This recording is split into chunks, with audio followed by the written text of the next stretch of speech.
మనం ఇప్పుడు మునగాల మండలం బరకత్గూడెం గ్రామ పంచాయతీ పరిధిలో పూసల సంఘం మండల అధ్యక్షులు మరి గ్రామ శాఖ అధ్యక్షులు అన్నం పున్నారావు మనతో పాటు ఉన్నారు. వారి యొక్క సంఘానికి ఏ విధమైన బలోపేతం చేశారు, సంఘం ఆధ్వర్యంలో ఎలాంటి కార్యక్రమాలు చేపడుతున్నారో ఆయన మాటల్లోనే అడిగి తెలుసుకుందాం. నమస్కారం సార్. నమస్కారం. మీరు పూసల జిల్లా కమిటీ మెంబర్గా ఉన్నారు, మండల అధ్యక్షులుగా ఉన్నారు, గ్రామ శాఖ అధ్యక్షులు ఉన్నారు. మీ సంఘాన్ని మీ కులానికి ఏ విధమైన బలోపేతం చేస్తారు, సంఘం బలోపేతానికి చేయడానికి మీ యొక్క శాయశక్తులు ఏ విధంగా కృషి చేస్తున్నారు? గ్రామ స్థాయి నుంచి మా కులం వారికి వ్యాపార వృత్తిగా ఈ గంప లోన్లు, మామూలుగా షాపింగ్స్కి లోన్లు గత 1-2 ఇయర్స్ నుంచి ప్రభుత్వం చేస్తుంటే ఇంతవరకు ఏం రాలేదు. మా సంఘం నుంచి కూడా కొంచెం ఒత్తిడి చేస్తున్నారు. ఇక మన రాష్ట్ర అధ్యక్షుడు కానించి కానీ ప్రభుత్వం తరపు నుంచి కానీ ఇంతవరకు ఏ సహకారం లేదు. మాది కొంచెం ప్యూర్ కులం. పూసల సంఘం అనేది ఓన్లీ తట్టబుట్ట వ్యాపారం. మాకు రాష్ట్ర తరపు నుంచి ముఖ్యమంత్రి రేవంత్ రెడ్డి గారి నుంచి ఎలాంటి సాయం సహకారాలు అందినా మా వ్యాపారస్తులు చాలా లేవిడి కులంలో ఉన్నాం.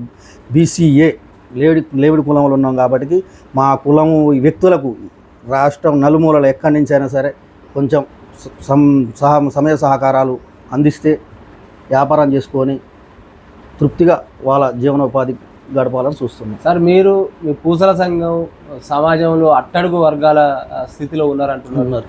మీకు ప్రభుత్వం చేయూతను ఇవ్వాలంటున్నారు. ప్రభుత్వం నుంచి మీకు లోన్లు కానీ అంటే కాస్మెటిక్స్ వ్యాపారం చేసుకోవాలన్నా కూడా, బుట్టలు తట్టలు వ్యాపారం చేసుకోవాలన్నా మీరు ఈ సమాజంలో మీకు కూడా ఒక గుర్తింపు రావాలని మీరు కోరుకుంటున్నారు. మీరు సంఘాన్ని కూడా బలోపేతం చేసి సంఘ ఆధ్వర్యంలో మీరు ముందుకు తీసుకుపోతున్నారు, ప్రజల్లో చైతన్యం తీసుకొస్తున్నారు.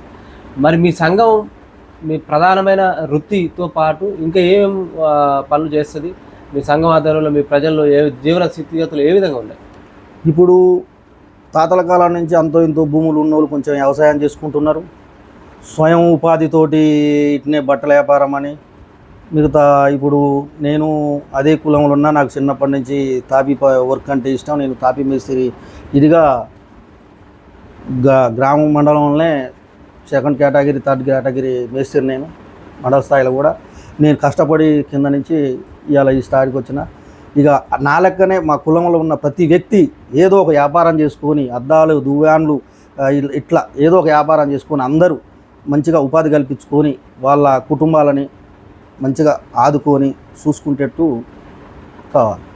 మీ పూసల సంఘం గత ప్రభుత్వంలో మీకు ఎలాంటి న్యాయం దక్కింది? ఇప్పుడు ప్రస్తుత కాంగ్రెస్ పార్టీలో ఎలాంటి న్యాయం దక్కింది? మీకు మీ సంఘాన్ని బలోపేతం కావాలన్నా, మీ ప్రజలు చైతన్యవంతులు కావాలన్నా మీకు ఏం కావాలి గవర్నమెంట్ నుంచి? లోన్లు కావాలి సార్ మాకు. అంటే వ్యాపారరీత్యా లోన్లు అంటే మీరు ఏ వ్యాపారం చేద్దామని అనుకుంటున్నారు సంఘం? ఇట్లనే సార్, ఇప్పుడు బట్టల వ్యాపారం ఉంది, గాజులు, అద్దాలు, దివాన్లు, మామూలుగా యూత్ వాళ్ళు ఏదన్నా వ్యాపారం వాళ్ళకు నచ్చిన వ్యాపారం వాళ్ళు పెట్టుకోవడానికి కానీ, కాస్మెటిక్స్ కానీ ప్రతి ఒక్కటి జనరల్ స్టోర్లు కానీ మా వృత్తే అది. మీ పూసల సంఘం, మీ పూసల సమాజం కూడా అంటే వలస విధానంతో బతుకుతుంటారు కదా, జీవన విధానం. వలస విధానం జాతరలు అయినా ఎక్కడ ఊర్లలో కూడా మీరు పోయి మీ వస్తువులను అమ్ముకొని మీ మూట గడుస్తుంటుంది. అంతే సార్. మీరు స్థిరంగా ఉండడానికి గవర్నమెంట్ నుంచి మీకు లోన్లు కావాలి సార్. లోన్లు కావాలంటే మీరు మీ సమాజంలో ఉన్నటువంటి ఆర్థికంగా వెనకబడిన పూసల సంఘం బలోపేతంలో మీ యొక్క పాత్ర ఏ విధంగా ఉంది? మీరు సంఘానికి ఏ విధమైన విద్య వైద్యం కానీ మీరు అందించడంలో ఎట్లా మీరు కృషి చేస్తున్నారు మీ సంఘానికి? మా వంతు గ్రామ స్థాయిలో ప్రతి నిరుపేద ఉన్న కుటుంబానికి ఏదైనా జరిగిన మన గ్రామం కులం మీద మాతోటి సాయం ప్రతి కుటుంబానికి చేస్తున్నాం. అట్లాగనే వృత్తిరీత్యా అడుగుతూ ఉన్నారు, మాకు ఈ కావాలి అవి కావాలని. మాకు నుంచి ఏం కావట్లేదు. పదవిలో ఉన్నాం కానీ రాష్ట్రం నుంచి కానీ రాష్ట్ర ప్రభుత్వం నుంచి కానీ మా కులం అధ్యక్షుడి నుంచి కానీ ప్రస్తుతానికి ఎలాంటి సహాయ సహకారాలు అందట్లేదు. వాళ్ళకి మేము కూడా ఏం చేయలేకపోతున్నాం. ఇదే గత నేను 30 సంవత్సరాల నుంచి కూడా ఇదే సంఘంలో ఉండి పోరాడుకుంటూ వస్తున్న చిన్న పిల్లగాడి కాడి నుంచి దగ్గర 20 సంవత్సరాల వయసు నుంచి కూడా అప్పుడు మా పెద్దవాళ్ళు ఒక 2 నిలబెట్టి వాళ్ళని మెయింటెనెన్స్ చేసుకుంటూ వచ్చి మళ్ళీ తర్వాత ఇంకో అధ్యక్షుని పెట్టి మొత్తం నా ఆధ్వర్యంలో నేను కులాన్ని ఇప్పుడు 30 సంవత్సరాల నుంచి నడుపుకుంటూ వస్తున్నా. మా గ్రామమే కాకుండా మా మండలమే కాకుండా జిల్లా స్థాయిలో కూడా విస్తృత సమాచారాలకు పోయి తిరిగి ప్రతి కాడ సంఘాన్ని బలపరిచే విధంగా చేసి మనము ఇట్లా లేని వాళ్ళము వలసలు పోవటం ఎందుకు ఒక్కాడ ప్రభుత్వాన్ని కోరుకొని ఏదో ఒక విధంగా లబ్ధి పొంది వ్యాపారం చేసుకొని స్థిరంగా ఒక్కాడుండి బతుకుదాము అనే దృష్ట్యా జిల్లా స్థాయిలో విస్తృత పర్యటన చేసి మీ సంఘం రిజిస్ట్రేషన్ సంఘమేనా? Registration sir. మీ సంఘం ఆధ్వర్యంలో స్థానిక ఎమ్మెల్యే కానీ మంత్రులు కానీ ముఖ్యమంత్రి దృష్టికి ప్రభుత్వాల దృష్టికి తీసుకుపోయారా? తీసుకపోతే మీకు ఎలాంటి హామీ లభించింది? మా అధ్యక్షుడు గారు పోయిండు ఇంతకుముందు గత బీఆర్ఎస్ ప్రభుత్వం ఉన్నప్పుడు మాజీ విద్యుత్ శాఖ మంత్రి జగదీష్ రెడ్డి గారిని అడిగిండు, చేస్తామన్నారు, మీకు సహాయాలు చేస్తాము, మీకు లోన్లు ఇప్పిస్తామన్నాడు. మేము కూడా ఆయన్ని సూర్యాపేట వాళ్ళ క్యాంప్ ఆఫీసులో పోయి స్వయంగా కలిసినాము. ఆయనతోటి ప్రతి సంవత్సరం క్యాలెండర్ ఆవిష్కరణ కూడా చేయించడం మా సంఘాన్ని ఫ్రీగా కులానికి ఇవ్వటం కోసం మా సొంత డబ్బులు పెట్టి ఆయన సహాయ సహకారాలు అందిస్తున్నాడు. ఆయన వల్ల ఇంత 10 సంవత్సరాల నుంచి కూడా ఏం లబ్ధి పొందలేదు. ఇప్పుడు ప్రభుత్వం అన్న దయ ఉంచి ఏదో సాయం చేస్తే వ్యాపారాలు చేసుకోవడానికి. మీ సంఘం బలోపేతానికి ఎలాంటి పోరాటాలు చేశారు? మీరు సంఘం బలోపేతానికి మీరు ఏ విధంగా ముందుకు తీసుకుపోయారు? సంఘం బలోపేతానికంటే సార్, వీళ్ళు ఒక్క ఊర్లో ఉండక మండల స్థాయి అధ్యక్షుడు అంటే ఈ మండలంలో ఉన్న కుల పెద్దలు వ్యాపార రీత్యా వలసలు పోయి అక్కడ ఉన్న వాళ్ళందరినీ తీసుకొచ్చి ఏదో లోన్లు ఇప్పిస్తాము, మన మండలంలోనే మన కుటుంబాలు ఎక్కువ ఉండాలి, మళ్ళీ ఆ మండలంలో ఉంటే ఆ మండలంలో వాళ్ళు సపరేట్గా ఉంటారు, వాళ్ళని తీసుకొచ్చి పెట్టి వాళ్ళతో కలిసికట్టుగా కలిసిమెలిసి తిరుగుతున్నాం. వాళ్ళకు అక్కడి నుంచి వలసపోయిన వాళ్ళని తీసుకొచ్చి హైదరాబాద్ గిట్ట పోయిన వాళ్ళని కూడా తీసుకొచ్చి గ్రామంలో పెట్టినాం. వాళ్ళు మాకు ఏమీ చేయలేకపోతున్నావు, ఇప్పటికు గత ప్రభుత్వంలో అంతే చెప్పినావు, ఇప్పుడు మళ్ళీ ఈ రీసెంట్గా ఇప్పుడు మళ్ళీ మొన్న ఈ మధ్య 2 సంవత్సరాల క్రితం మళ్ళీ ఏకగ్రీవంగా ఎన్నికైనావు, ఏమీ చేయట్లేదు అని వాళ్ళు.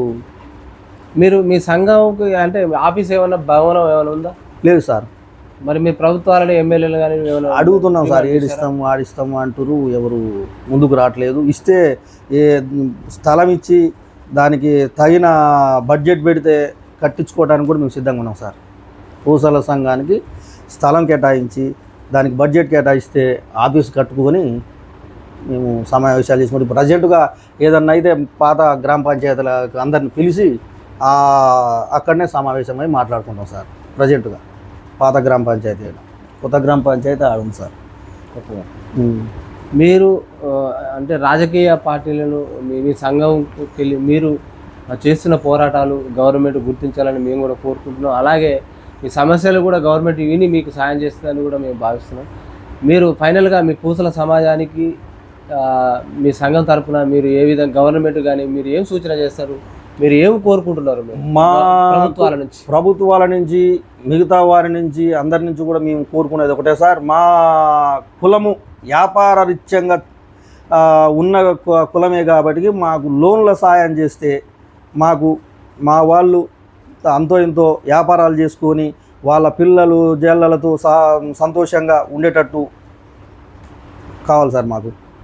అలాగే ఇట్నే మన సంఘానికి కొంచెం ప్లేసు ఆఫీస్ కట్టడానికి కొంచెం బడ్జెట్ మండల లెవెల్ కావాలంటారా జిల్లా లెవెల్లో కావాలి? గ్రామం లెవెల్లో కావాలి. మండల లెవెల్లో ఇచ్చినా ఏం లేదు సార్. మండల లెవెల్ ఇచ్చినా నేను కడతాం, గ్రామం లెవెల్ ఇచ్చి ఏడైనా కడతాం. మండలంలో మా గ్రామం మాకన్నా ఎక్కువ ఉన్నారు సార్. మండలంలో ఇచ్చినా బరాకత్ కూడా నాకు ప్లేస్ చూపిస్తే ఎడగట్టమే సార్. మా పేరుకు మండలం కానీ గ్రామంలో మా క్యాస్ట్ వాళ్ళు ఈ బరాకత్ గూడెంలో ఉన్నారు. గవర్నమెంట్ నుంచి అంతే సంక్షేమ పథకాలు మీ పూసల సంఘం మీ సమాజానికి ఏ విధంగా అందుతున్నాయి? ఏం అందట్లేదు సార్. ఇప్పుడు అందరితో పాటు అందరికి అందుతున్నాయి కదా పథకాలు? అందరికి అందే, ఇక అందరితో పాటు వచ్చినాయి, సపరేట్గా ఏం లేదు సార్. సపరేట్ ఏం లేదు అంటే సపరేట్ మీ సంఘానికి మీరు అట్టడుగు వర్గాలు ఉన్నాం. మీ చదువు కూడా అంతంత మాత్రం వలస విధానంతో మీ జీవన విధానం కొనసాగుతుంది అంటున్నారు కాబట్టి మీకు సాయం చేయాలి సార్. ఇప్పుడు అందరికి అందినట్టు అంటే సార్, అందరూ అంతో ఇంతో భూమి ఉండి డెవలపింగ్ అయిన కులాలు ఉన్నాయి సార్. మాది అనగారిన కుటుంబం, ఫస్ట్ నుంచే ఏం లేని కుటుంబాలు మా కులమే అది. వ్యాపార రీత్యా అందరి కులాల లెక్క కాకుండా మమ్మల్ని సపరేట్గా దృష్టిలో పెట్టుకొని మాకు సపరేట్గా సాయం చేయాలి. Thank you sir. చూస్తూనే ఉండండి మీ తెలుగు.